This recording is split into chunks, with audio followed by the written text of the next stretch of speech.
Hello and thanks for watching the Cardboard Dungeon. My name is Pat, and I am reviewing the Guns for Hire expansion for X-Wing. So what this is a 2-ship Aces style pack like we've seen in the past for X-Wing. This time you get a Star Viper and a Kirex fighter, 2 ships for the Scum and Villainy faction that have been around since the beginning of the faction. The Star Viper was in Wave 6, which introduced the 3rd faction to the game, and the Kirex fighter came in Wave 7, which was the Scum and Villainy only wave to kind of round that faction out pretty quickly. But the bad thing about these ships is that from the beginning they were pretty much regarded as dead on arrival, and then as new Scum and Villainy ships arrived that got better and better, these ships just got pushed further and further into the back. They were thought to be overcosted, just not as good as a lot of other ships in the game. And I generally tend to agree with that. I think that there's a couple really good pilots for the ships. You could make them kind of work, but not if you're going to play in very serious competitions. So similar to other times I've done these Aces pack reviews, I'm not going to talk about the stats or the maneuver dials for these ships. I've covered that already. So if you want more information on the individual Star Viper or Kirex fighter, check out my videos for those expansions. So let's take a look at the ships first. And right off the bat, I'm going to say these are not great paint jobs. The Star Viper is black and red, and that's it. There's no detailing on it. It's just flat red and flat black. I like the color combination, but there should be some weathering or detailing or something. And then the Kirex fighter is a black and white, and it's got the Black Sun insignia on the wings. But again, I mean, this is almost just a straight 2-shade paint job. There's a little more. The cannons and missile launchers are kind of painted, and they do have some shading on them. But I feel like Fantasy Flight has spoiled us with recent waves. We've seen some really nice paint jobs on ships like the ARC 170, the Shadowcaster, Sabine's TIE Fighter. I mean, we know that they can put really good levels of detail on these pre-painted minis, and these 2 ships just don't reflect that. Now, compared to the original versions of the Star Viper and the Kirex fighter, these paint jobs really aren't that bad. They were not really well painted ships to begin with. I mean, that's not really an excuse for not stepping the game up, but I mean, at least they're different, I guess. All right, so let's jump right into this. We're going to talk about the titles for the ships first, because this is going to inform a lot of the other stuff we're going to talk about. So you get 2 copies each of a new title. For the Kirex fighter, it's 0 points, Vaxi. And what this does is reduces the squad point cost of each of your equipped upgrades by 1 to a minimum of 0, and you can equip up to 3 different modification upgrades.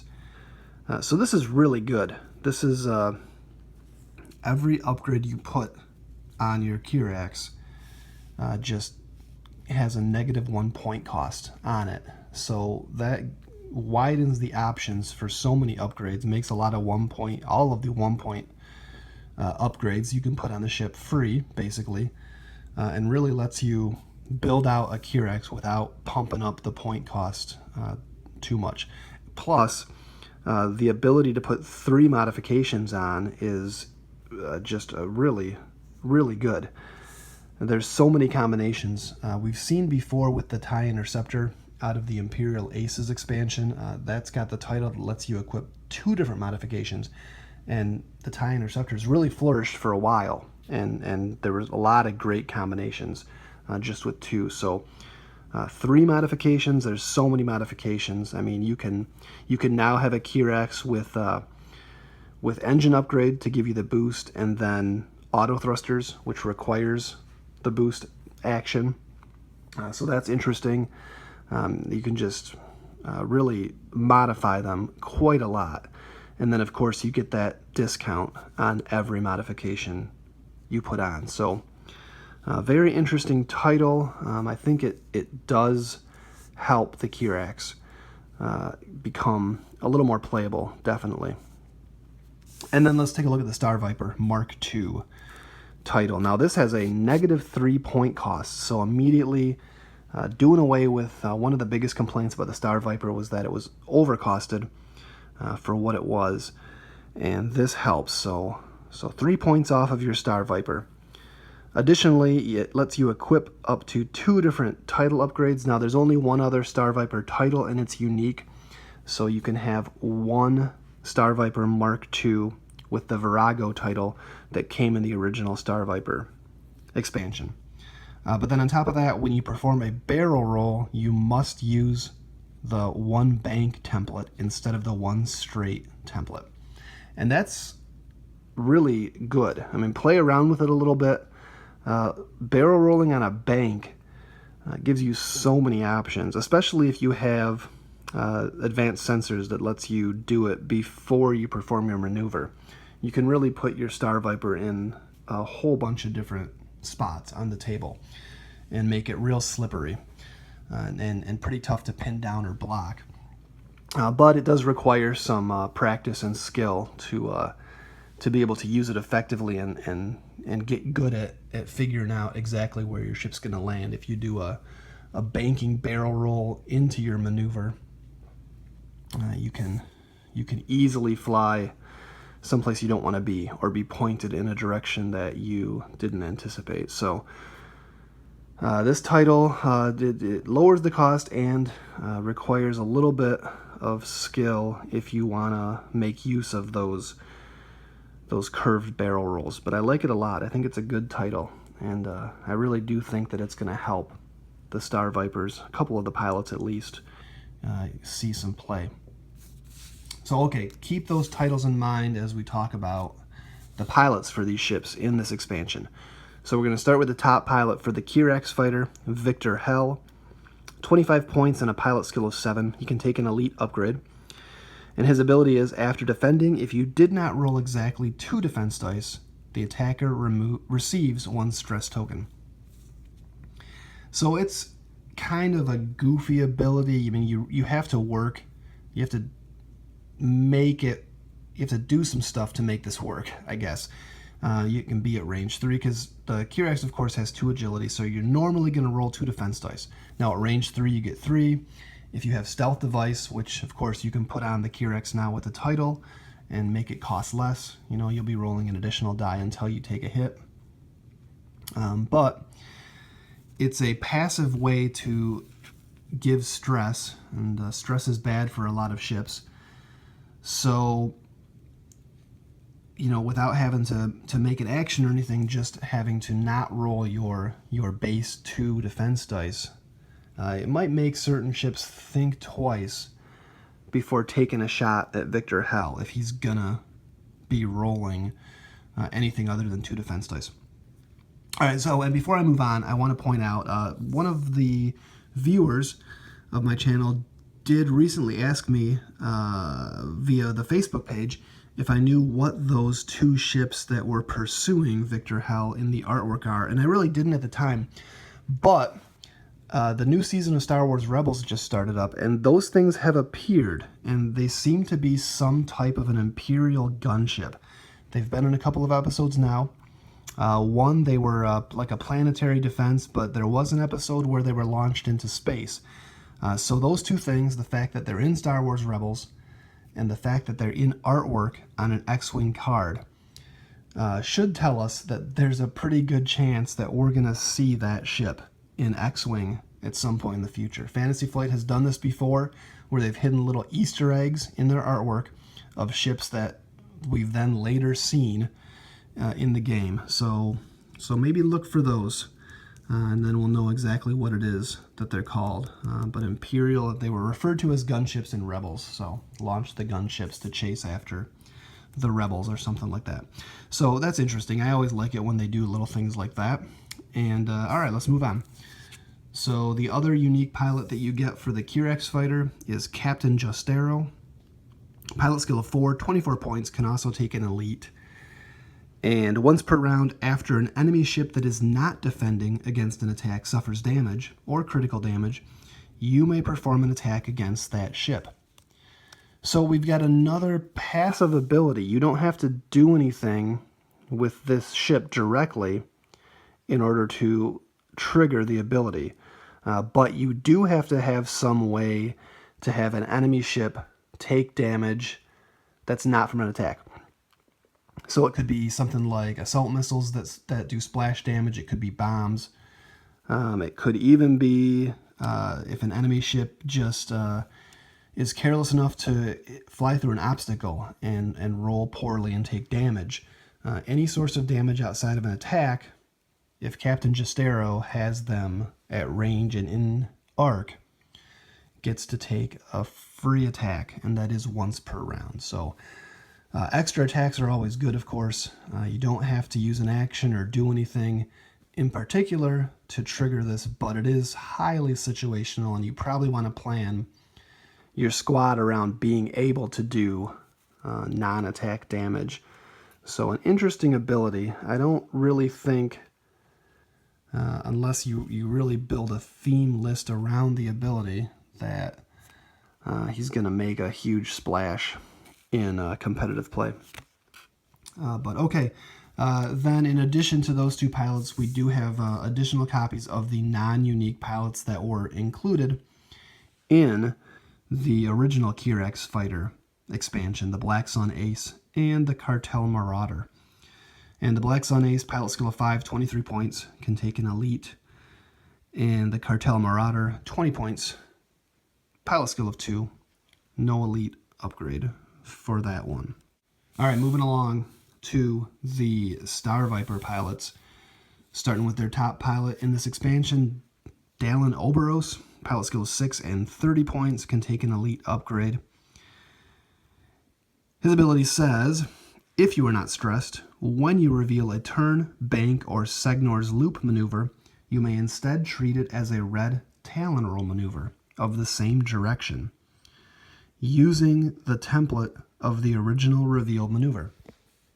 So that means that, in a nutshell, as long as you don't have stress, you can turn any bank or turn or Segnor's loop into a Talon roll, which gives you huge flexibility. And then, of course, if you combine it with the new title and the old title, advanced sensors, barrel roll before you maneuver, and then turn that maneuver into a Talon roll, you can do some crazy flip around maneuvers with Dallin Oberos. And there's some titles that can modify that even further, like Stay on Target.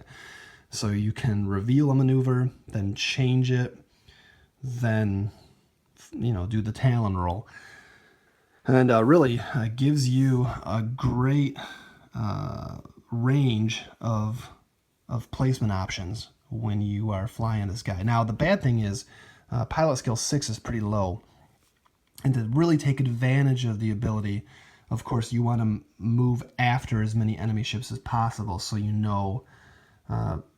have a better idea exactly of when to make use of this ability. So, of course, Veteran Instincts can bump them up to an 8, but recently in the game we have seen a lot of focus on high pilot skill.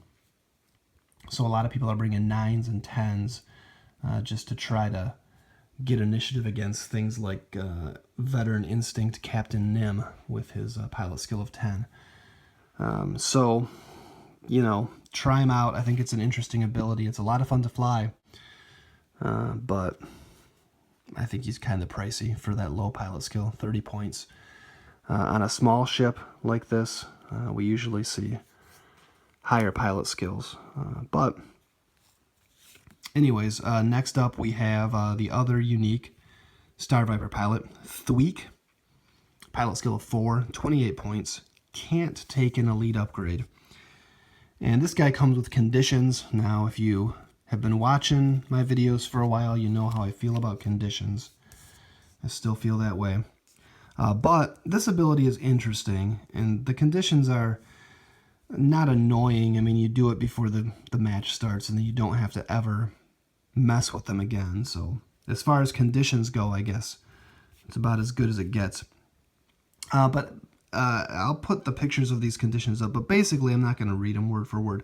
What ThreeC does is, during setup, before the place forces step, you choose one enemy ship, and then you assign either the shadowed or mimicked condition card to it. So here are those conditions, but I'm not going to read them like I said. What they do is, mimicked gives you the pilot ability of whatever enemy ship you chose.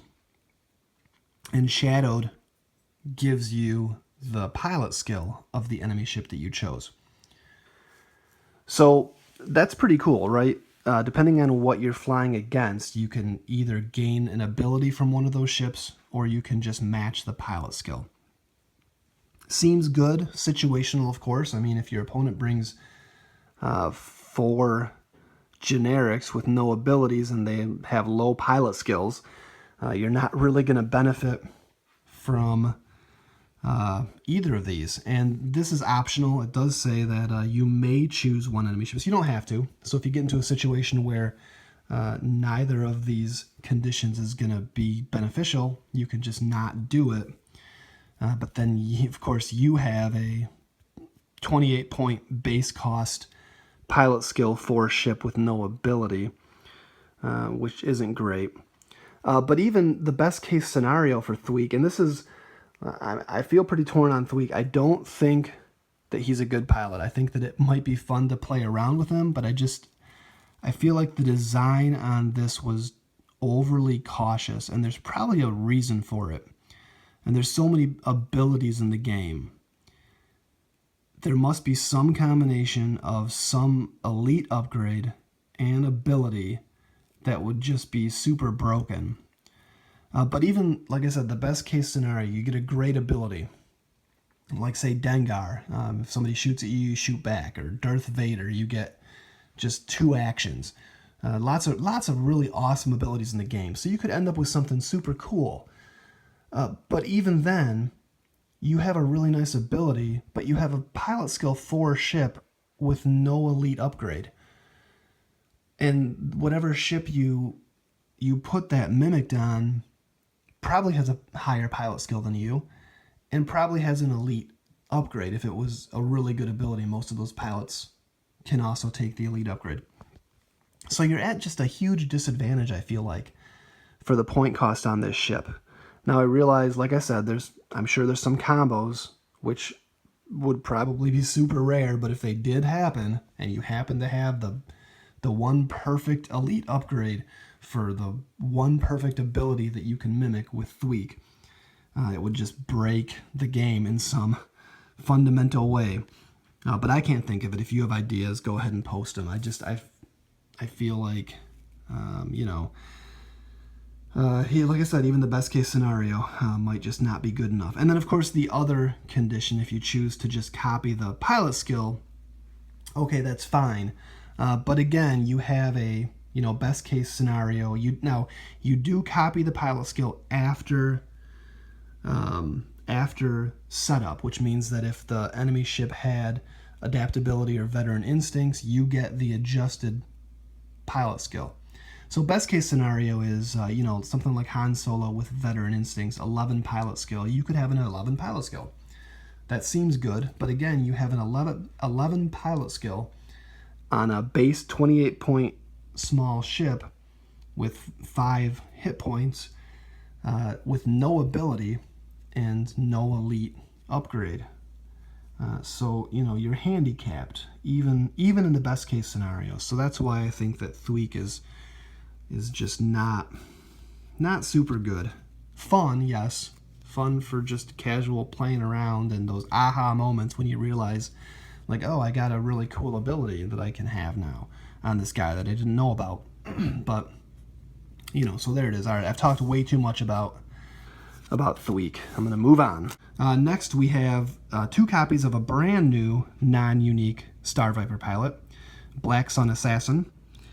And he costs 28 points, pilot skill of 5, and can take elite upgrades with the new Star Viper Mark II title that puts this pilot at 25 points. And there are some 0-cost elite upgrades you can take. So it is possible to put 4 of these in a squad, which might not be so bad. 3 attack, 3 agility for Star Vipers, of course. Not that terrible. I don't know, maybe not great, but there is that option. Now, of course, to do it, you have to buy 2 copies of Guns for Hire. But if you really want to field 4 Black Sun Assassins, it might not be the worst possible list, of course, that you can build. So those are the new pilots in Guns for Hire. I'm not super thrilled about any of them. I think Dallin Oberos is fun to fly. I do feel like Guri in the original Star Viper expansion is still the best pilot for that ship. And Talon Bane Cobra from the original Kirax Fighter expansion is, I think, the best pilot for that ship. And that's probably by design. Of course, Fantasy Flight wants you to also buy those expansions if you haven't already to get those pilots. So now let's move into the upgrades in this expansion. So we're going to start with 2 brand new missiles. You get 2 copies. Harpoon missiles, they cost 4 points. And discard the card requires a target lock, but doesn't require you to spend it to make the attack at range 2 or 3 with 4 attack dice. And if the attack hits after you resolve it, you assign the harpooned condition to the defender. So yes, this expansion has the most conditions that we've seen out of a single expansion yet. You can imagine how thrilled I am. But I will say, I'm just going to stop real quick and say that harpoon missiles, I think, are the best thing in this expansion. Just the best individual thing with the most uses, and that we'll probably see play. What does Harpooned do? Alright, so you resolve the attack. It does its full damage. It's not one of those weird things that cancels all the hits to assign some condition or whatever. So you make the 4 dice attack, which is good. Resolve it, hopefully do some damage, and then the defender gets this harpooned condition. So if you have this, when you get hit by a subsequent attack, if there's at least one uncancelled critical hit result, each other ship at range 1 suffers 1 damage. Then you discard this condition card and receive 1 face down damage card. And also, if you have this condition, when you are destroyed, each ship at range 1 suffers 1 damage. On top of that, as your action, you can discard the condition, then you roll an attack die, and you take a damage if you roll a hit or a crit. So lots of ways to do additional damage. This is, I think that this just pushes assault missiles right off the table. Assault missiles, of course, was the original anti-swarm secondary weapon, but this one seems better because if you have the harpoon condition, when you are attacked and hit by an attack, you don't even need to take the critical hit necessarily. I mean, you could take it on your shield. It's still going to trigger that splash damage to every ship at range 1. And then again, if you have it on you when you're destroyed, every ship at range 1 is going to take damage. Now, it doesn't specify friendly or enemy ships, so this will hit your ships if you fired it, and then the ship that has the harpoon condition flies into range 1 of you and takes a critical hit or is destroyed, he's going to do damage to you as well. So that's something to be careful about. But, you know, just when we thought that things like TIE swarms might become viable again after this last FAQ hit, now we have harpoon missiles, which are just going to be death against trying to fly a bunch of ships close together. Okay, so next we've got a new illicit upgrade. 2 copies of this. Ion dischargers. After you receive an ion token, you may choose an enemy ship at range 1. If you do, remove the ion token. Then that ship can choose to receive 1 ion token. If it does, discard this card. So this is pretty interesting. What it means is that if you have an ion token for any reason and there's a enemy ship at range 1, you can just get rid of your ion token. And then your opponent gets to make the decision of, well, will my ship take the ion token in order to force you to discard ion dischargers? So it might be a one-use card for 2 points, but that's a tough decision sometimes, especially if it's a small ship, and the ion token is going to mean it doesn't get a maneuver on the next round. So chances are your opponent may choose not to be ionized, and you can keep your ion dischargers. Now, the reason that this upgrade is in this expansion is because of this next card, which there are also 2 copies of, Pulsed Ray Shield, and we've seen this before. It came in the Sea Rock Cruiser expansion with the M3A Interceptor, and you get a bunch of copies of it in there, but if you didn't buy that expansion, now you can get it in Guns for Hire. This is Rebel and Scum only. It's a modification for 2 points, and it says, during the end phase, you may receive 1 ion token to recover 1 shield up to your shield value. You can equip this card only if your shield value is 1, which of course both ships in this expansion have shield values of 1, so it's definitely useful. And it also is really nice with ion dischargers, because you can give yourself the ion token, and then as long as there's an enemy ship at range 1, you can get rid of it right away. And then maybe lose ion dischargers. But then you get your full range of maneuvers instead of having to just move forward at speed 1. So, nice combination. And of course, the Vaxi Kirax fighters with 3 modifications can have pulsed ray shields and a couple other modifications on top of that. So, very nice.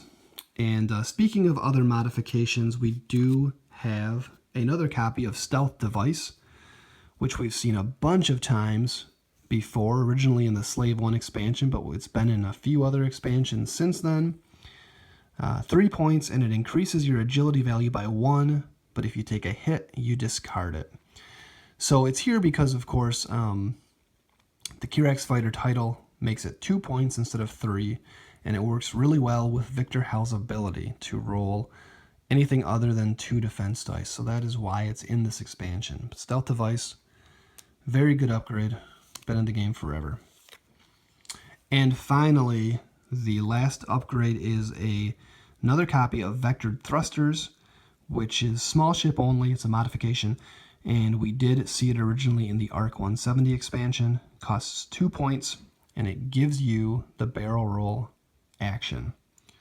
So again, on the Vaxi, only costs 1 point to give your Kirax a barrel roll.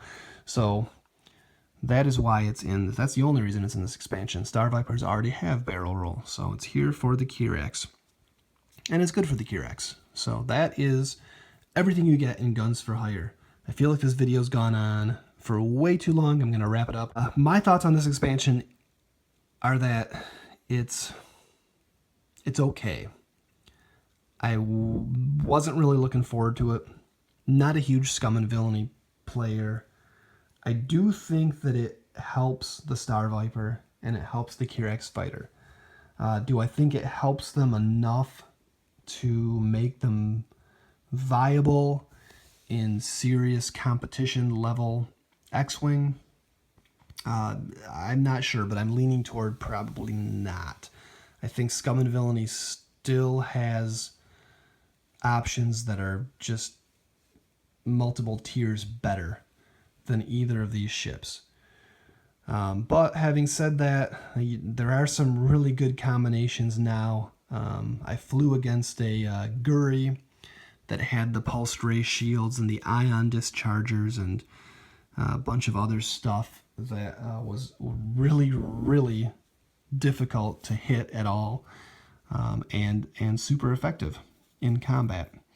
And I think recovered 3 or 4 shields during the game thanks to pulsed ray shields. So there's definitely, cases to be made for skillful piloting with the new Star Viper title and the barrel rolls it can do.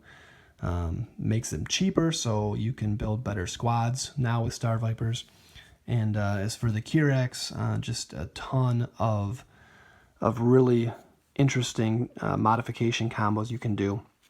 But speaking of that, one thing I do have to gripe about is that the Star Viper expansion pack is still the only source in X-Wing for the auto thrusters upgrade card, which is a modification and which benefits both of these ships because, of course, the Vaxi title lets you put engine upgrade and auto thrusters on a Kirax if you want to. Good auto thrusters, excellent for Star Vipers, but they didn't see fit to put any copies in this expansion, which is disappointing. Now, we do know that auto thrusters are going to be in the TIE Silencer expansion, which is coming out in the not too distant future. So there will be a second source to get auto thrusters coming with a ship that, of course, is going to be able to make excellent use